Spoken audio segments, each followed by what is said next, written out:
Buenas tardes, un cordial saludo, tutor y compañeros. Mi nombre es Ángelo Santiago Enrique Bravo, del programa de agronomía, del periodo 16.1.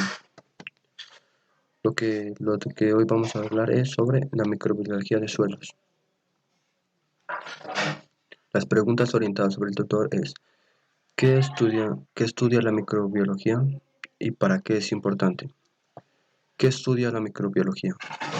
La ciencia de la microbiología estudia los microorganismos y cómo funcionan, especialmente las bacterias, un grupo muy grande de células muy pequeñas, por lo que también estudia la diversidad y la evolución de las células microbianas, cómo surgieron los diferentes tipos de microorganismos y por qué.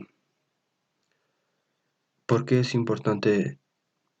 La importancia de la microbiología radica en que es la cabeza de los muchos avances importantes en la medicina, en la veterinaria, en la agricultura y en la industria, desde las enfermedades infecciosas hasta la fertilidad de los suelos o el combustible que utilizamos en los automóviles.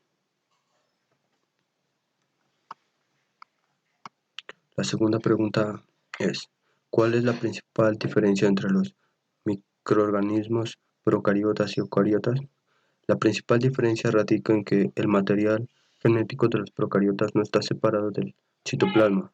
En cambio, en las eucariotas, el material genético está organizado en cromosomas, rodeado por una membrana que los separa del citoplasma. La tercera pregunta orientada es: ¿cuáles microorganismos comprenden las eucariotas y cuáles las procariotas? Las células procariotas son propias de bacterias y archea, y además suelen ser pequeñas y de estructura bastante sencilla. Los microorganismos eucariotas comprenden las algas, los protozoos, los hongos y otros protistas. La pregunta 4 y la última explica las 7 propiedades de las células microbianas. Comenzaremos por el metabolismo. Las células captan nutrientes, los transforman y los expulsan los desechos. El crecimiento. Los nutrientes del ambiente son transformados en nuevo material celular para formar las nuevas células. La evolución. Los nutrientes del ambiente son transformados en nuevo material celular para formar células nuevas. La diferenciación. Algunas células pueden formar nuevas estructuras como esporas. Comunicación. Las células interaccionan entre sí mediante mensajeros químicos. Intercambio genético. Las células pueden intercambiar genes por diversos mecanismos. La motilidad.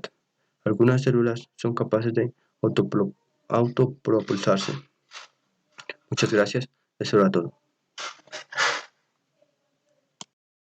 Buenas tardes, mi nombre es Sandra Viviana Ramos de Andar, pertenezco al grupo número 18. Esta actividad va dirigida a la docente Laura Victoria Penaranda. La actividad lleva por nombre Reconocer la microbiología y sus contribuciones a la agricultura sostenible. De esta manera se nos han planteado unas preguntas orientadoras, de las cuales voy a dar respuesta a continuación. La primera pregunta dice: ¿qué factores controlan la abundancia y diversidad de las poblaciones microbianas? Entre varios factores tenemos que los más importantes son el suelo, la luz, la temperatura, el agua, la materia orgánica y las plantas. Si se mantiene un adecuado equilibrio entre estos factores que mencioné anteriormente, se va a propiciar un lugar adecuado para que estas poblaciones microbianas se puedan diversificar y pueda haber abundancia de ellas en el suelo. ¿Por qué menciona el suelo? Debemos tener en cuenta que si buscamos dónde hay más poblaciones microbianas, va a ser el suelo donde mayor parte las vamos a encontrar. Y si también hacemos un recuento sobre el uso del suelo, vamos a dar cuenta que el suelo ha sido usado a lo largo de la historia para fines agropecuarios. Entonces, si hablamos de los fines agropecuarios, tenemos que tener en cuenta que las prácticas agrícolas, el uso de fertilizantes y el sistema de cultivos son factores que controlan directa e indirectamente la estructura de las comunidades microbianas o poblaciones microbianas. De ahí que cada uno de nosotros debemos ser muy conscientes al momento de hacer un uso y un manejo adecuado del suelo. Ahora bien, vamos a la segunda pregunta, que nos habla sobre la clasificación de las bacterias. Vamos a clasificar las bacterias en dos grupos, según su forma y según su agrupación. Tenemos que según su forma se dividen en cocos, bacilos, vibrios, espirilos y espiroquetas. Los cocos tienen una forma esférica, los bacilos tienen una forma de barra, los vibrios tienen una morfología ligeramente curvada en forma de coma, los espirilos tienen forma de tirabuzón rígido, los espiroquetas tienen forma de helicoidal. Según su agrupación, tenemos que se dividen en dos grupos, que son los cocos y los bacilos.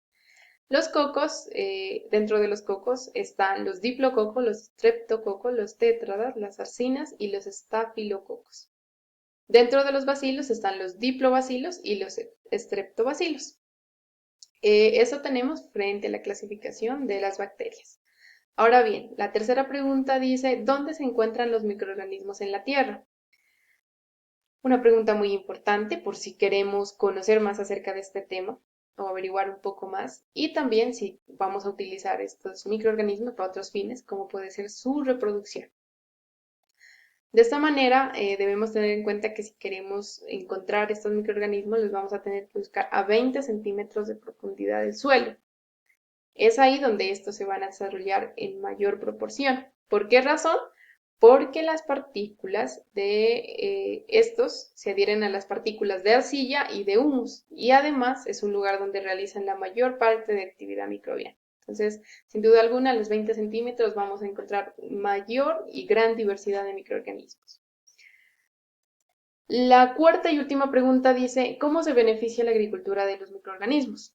No debemos olvidar, y tal vez por todo lo que hemos hablado anteriormente, caemos en cuenta o ya comprendemos que los microorganismos son los componentes más importantes del suelo. Toda esta diversidad, ubicada a los 20 centímetros que habíamos mencionado anteriormente, cumple la función determinante en la transformación de componentes orgánicos e inorgánicos que se le incorporen a esto. De ahí la importancia de tener muy claro y de ser muy conscientes al momento de incorporar, en especial los inorgánicos, porque si excedemos, pues vamos a acabar con toda esta población.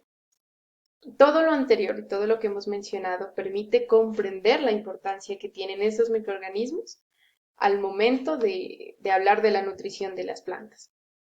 Por otra parte, no debemos olvidar que la humificación de la materia orgánica es un proceso propiamente biológico, microbiológico, perdón. Entonces, en sí, los microorganismos son los mayores aportadores de nutrientes, de beneficios para nuestros suelos. Agradezco mucho su atención. Eso fue todo. Muchas gracias.